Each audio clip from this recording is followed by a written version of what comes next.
Daf Tzadi Gimel Amid Aleph, 5 lines from the top.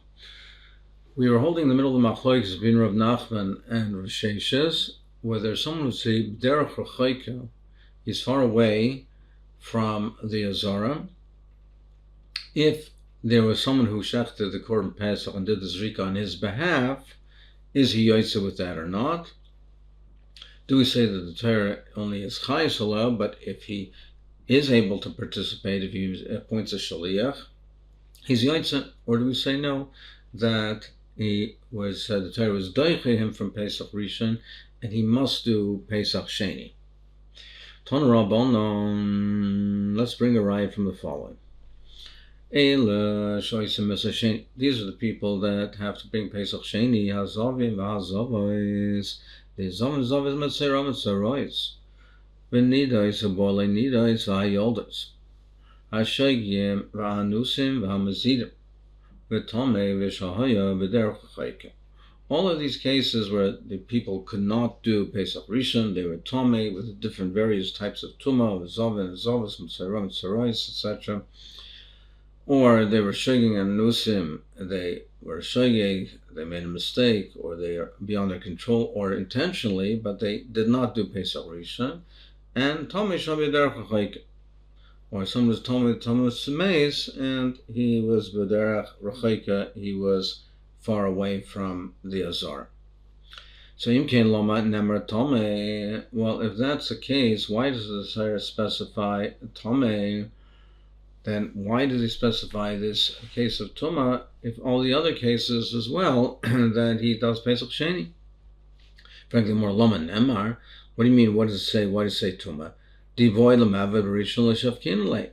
It means to teach us that if he wants to do it on Pesach Rishon, we don't let him do it on Pesach Rishon.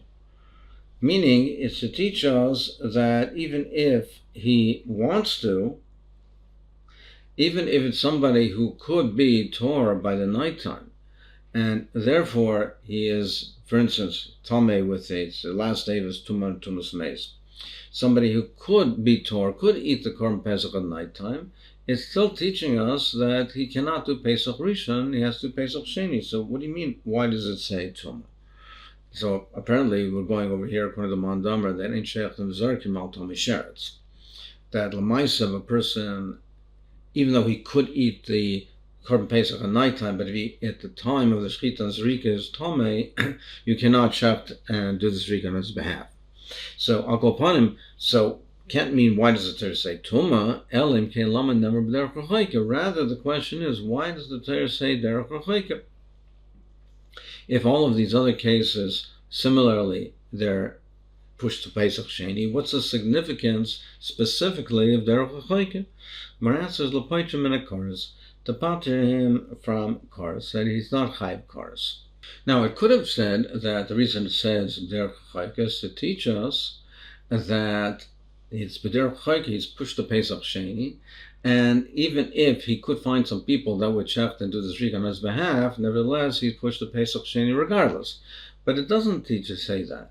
It says it's the pater from kars. So apparently, therefore, the Bryce is holding not like Rav Sheshes, and that if he does appoint people to do the shchita and zrika for him, he doesn't have to be pushed off to Pesach Sheni. He would be yotze. So therefore, Ukaman Damar Hurtza, you see that it follows the sheet of Rav Nachman, who holds that it is accepted. So you have a riot over here to Rav Nachman that b'derech rechaika, if he finds someone to do the shchita and zrikas on his behalf, it would be hurtza. So why does it specify derech rechaika? To teach you that he's pater from kars. So the question is, as we learned previously, while of course he's pater from kars, why do you need a limud for that? He's derech rechaika, he's an honest. Every honest pater from kars. So as we said before in the name of Dvar Shmuel, that it's even if theoretically he could get there. I mean, he's derech rechaika, and if he walks in the normal way, he wouldn't be able to make it on time. But if he found a horse and he made a special effort to find quick, fast horses, he would be able to get there in time. Nevertheless, even if he doesn't, he's still pater from cars. So it's not a pure oinus. Even if it's not strictly speaking, a pure oinus, he could have found a way to get here, but still, he's derech l'chayka, he's potter from kares. So the brisa that we just brought down happened to mention that there's Zovin and Zovais, Mitzrayim and Sarai. So it mentions women as well. So, frankly, Gemara, Isha b'sheni mimachayva, is an Isha chayv Pesach Sheni. V'atlanya we learned, Yachalo Yehu Eisa Mesa Sheni Ala Tami Nefesh B'derech HaChoyk. You might think that it's only if someone is a Tomei, with the Tumas Mez, or with his Derech HaChoyka, only those type of people, Zon Mitzrayim, Borle Niras, Minayan. How do you know? Even other types of Tuma, Tamaloimer, Ish. It's a riboy of Ish. Now over here, it says only these cases of the males, of the Zomen Mitzrayim. It doesn't say Zois Mitzrayim. So you see that who was pushed off to Pesach Sheni, the men, but not the women. More answers like Kasha, how Rabbi Yossi, how Rabbi Yehuda, Rav Shimon. There's a difference in the machlokes. If it's the first brisa, which includes women, is Rabbi Yossi, and the second brisa, which excludes women, is the Shita of Yehuda and Rav Shimon. So that's the machlokes we had earlier, if women are included in Pesach Sheni or not. Tan Rabbanan Chayv Karasal Rishon Chayv Karasal Sheni. Divrei Rebbe. Rebbe's shita is there's a chorus on Pesach Rishon and Pesach Sheni. And the way Rashi explains it doesn't mean that there's two Chayv increases. There's only chorus one time. What it means to say is that there could be a chorus from each one independently. Meaning, if he doesn't do the Pesach Rishon, b'mezid, and Pesach Sheni, he is an onus. He's an onus by Pesach Sheni, or vice versa. Then in either event, he's chayv chorus for that.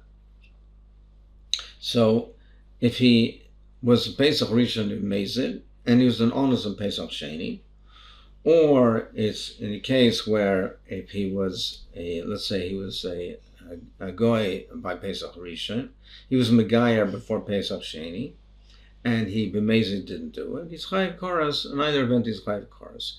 So he's chayv chorus for each one independently of the other one.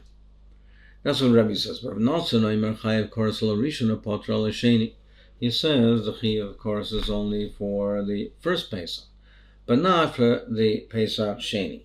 The Pesach Sheni is only a tashlumim for the first one, so it doesn't have chorus on its own.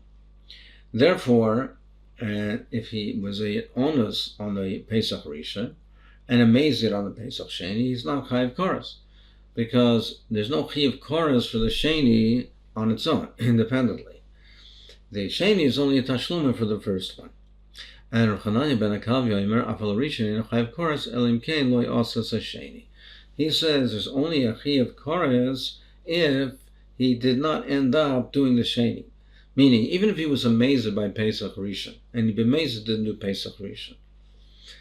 But if he ended up doing Pesach Sheni, there's no chorus, because the Pesach Sheni can rectify the situation. He's only chayiv chorus if he was amazed by both of them.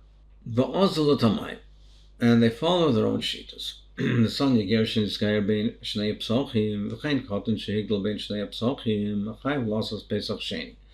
If a person was not a bar chayiv by Pesach Rishon, he was, let's say, a Nachri, he was a Megayer in the middle, or he was a Katan by Pesach Rishon and he became a Gadol by Pesach Sheni, then he's chayiv to do Pesach Sheni, Divrei Rebbe. That's what Rebbe says. So you see over here, Rebbe Lishit also, that he says that each one is independent. So the Pesach Sheni doesn't come only as a tashlumim for the Rishon, because he was not chayiv on the Pesach Rishon in this case. It's its own independent chiyuv, so it's chayiv to do Pesach Sheni. But Rav Nosson no, kol shezokel l'rishon zokel l'sheni, kol she'eino zokel l'rishon eino zokel l'sheni. He says in this case, he doesn't have to do Pesach Sheni because he wasn't a bar chiyuv for Pesach Rishon. The Pesach Sheni is only tashlumim for the Rishon, and therefore he's not chayiv for that. But my Kamiflagi, Rebbe Savar, Sheni, Regel Lifnei Asma. Rebbe holds that Pesach Sheni is its own independent chiyuv, it's its own regel. And even if he's not chayiv, or he wasn't chayiv for Pesach Rishon, he's chayiv for Pesach Sheni. Rebbe Nosson Savar, Sheni Tashlum the Rishon. Rabbi Nosson holds that the second Pesach Sheni is a substitute for the first one, but Tikuna L'Rishalim Misakinle. But it's not Misakin, it doesn't rectify the Avera of not doing Pesach Rishon. It doesn't rectify that. So even if he did Pesach Sheni, but if he was amazed by Pesach Rishon, there's still chorus. But he says it's Misakin it. It makes up for not doing Pesach Rishon. Therefore, even if he was amazed not doing Pesach Rishon, but if he did Pesach Sheni, there's no chorus because it's a Misakin it. The three of them darshan from the same pasuk.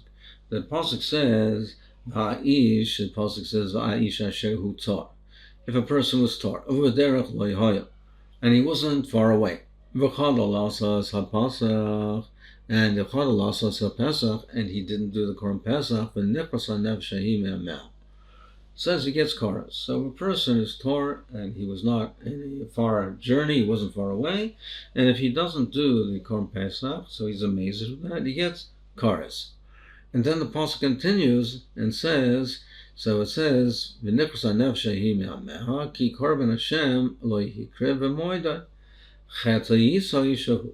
So it continues on and says that ki korban Hashem lo yikrev, he wasn't marking the korban Hashem at the right time, at the appointed time. Chet ha'yisa ha'ishahu. So what is this referring to? So Rebbe darshan, so the three of them darshan this pasuk, but they darshan in different ways. Rebbe savar v'chadal lasas ha'pesach v'nechrasa. What's the first part of the pasuk referring to? D'lo yavad v'rishon. He didn't do Pesach Rishon. Or inami korban Hashem lo yikev v'moedoi. Or the latter part of the pasuk is, or inami, if he didn't do the hikra Hashem b'moeda. What's that referring to? That's referring to Pesach Sheni. So it says, so when the pasuk says over here, Ki korban Hashem lo hikriv, it's not a continuation of, and not giving a reason for the first part. The first part of the pasuk is, if he was not makriv, the Pesach Rishon, he gets chorus. Then it says, and Ki korban Hashem lo hikriv, and if, the lashon of Ki is, or if he has not been makriv Pesach Sheni, so then it says Chet HaYisa. So what is Chet HaYisa?